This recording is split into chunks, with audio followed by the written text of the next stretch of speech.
नमस्कार, मैं हूं नवजोत और धर्म की इस खास पेशकश में आपका स्वागत है। कागज कलम दवात से संवर सकती है आपकी किस्मत। आप अपने हाथों लिख सकते हैं अपना भाग्य, क्योंकि आज हम आपको लेकर चलेंगे उज्जैन, एक ऐसे मंदिर के दर्शन के लिए जहां लेखनी की सामान चढ़ाने मात्र से पूरी हो जाती है भक्तों की मनचाही मुराद, क्योंकि यहाँ विराजते हैं कर्मों का लेखा जोखा रखने वाले भगवान चित्रगुप्त।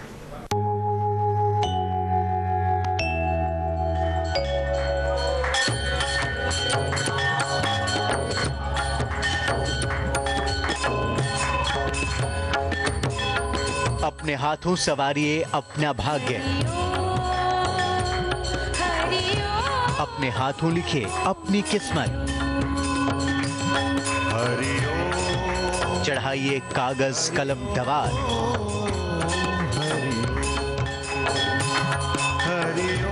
चित्रगुप्त संग बरसेगी धर्मराज की कृपा अपार।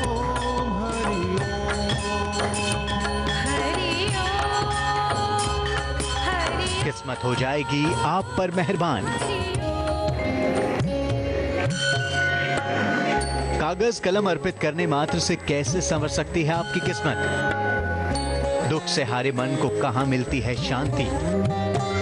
कहां मिलता है इच्छाओं को पूरा होने का वरदान? इन तमाम सवालों का जवाब इस पवित्र धाम पर पहुंचने के साथ ही मिल जाता है। यह है शिव की नगरी उज्जैन, जहां कण कण में बसे हुए हैं शिव। वहां मौजूद है एक ऐसा मंदिर जहां आप अपने हाथों लिख सकते हैं अपनी किस्मत, क्योंकि इस मंदिर में ना तो फल चढ़ाया जाता है और ना ही फूल। यहां चढ़ाई जाती है तो सिर्फ कागज कलम और दवात। उज्जैन नगरी में यमुना नदी के किनारे एक ही मंदिर में विराजते हैं भगवान चित्रगुप्त और धर्मराज, जो लेखनी के सामान से हो जाते हैं प्रसन्न और देते हैं मनोकामना पूरी होने का आशीर्वाद। भगवान चित्रगुप्त के इस धाम में भक्त यहाँ कलम कागज और स्याही लेकर घंटों अपनी बारी का इंतजार करते हैं और भगवान चित्रगुप्त संग धर्मराज से आशीर्वाद लेकर अपना भाग्य संवारने की कामना करते हैं। लेकिन कार्तिक शुक्ल की द्वितीया और चैत्र कृष्ण पक्ष की द्वितीया को यहाँ पूजा करने का विशेष ही फल मिलता है। जिसका बुरा समय चल रहा हो उसके दिन बदलते देर नहीं लगती। इस स्थान पर जो भी व्यक्ति कलम दवात पुस्तिका लेकर आता है और वो मन में जो भी उसके मनोकामना होती है उसकी भगवान श्री चित्रगुप्त जी पूरी करते हैं।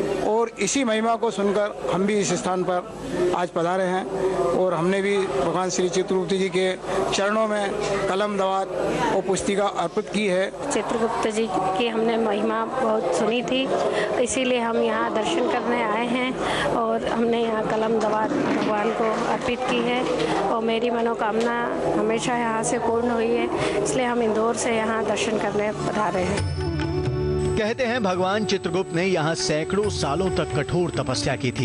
एक हाथ में मनुष्य के कर्मों की पुस्तक और दूसरे में कलम लिए भगवान चित्रगुप्त अपनी दोनों पत्नियों के साथ दर्शन देते हैं।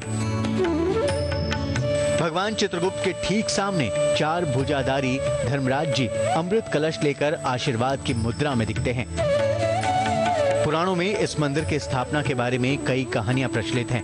कहते हैं महाप्रलय के बाद सृष्टि की उत्पत्ति होने पर धर्मराज जी ने ब्रह्मा से कहा था कि वो इतनी बड़ी सृष्टि का भार अकेले नहीं संभाल सकते।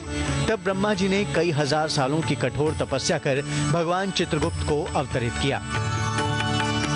ब्रह्मा जी ने चित्रगुप्त से कहा कि इतनी बड़ी सृष्टि के संचालन के लिए बहुत ही शक्ति की आवश्यकता होगी, इसलिए आप महाकाल की नगरी उज्जैन जाकर तपस्या करें और मानव कल्याण के लिए शक्तियां अर्जित करें। कहते हैं तभी से भगवान चित्रगुप्त इस स्थान पर स्थापित हो गए। अवंतिकापुरी नगरी में आकर चित्रगुप्त जी ने कई वर्षों तक कठिन साधना और तपस्या में लीन रहे। ये पुण्य नगरी है और ये पुण्य स्थान है जो बहुत ही प्राचीन है।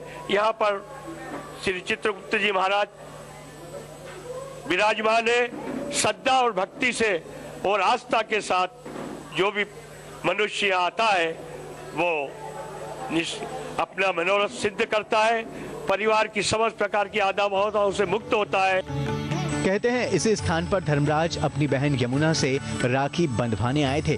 तब से धर्मराज इस स्थान पर विराजित हैं और तभी से यहाँ भाई दूज का पर्व बड़ी ही धूमधाम से मनाया जाता है। संदीप कुलश्रेष्ठ, उज्जैन आज तक।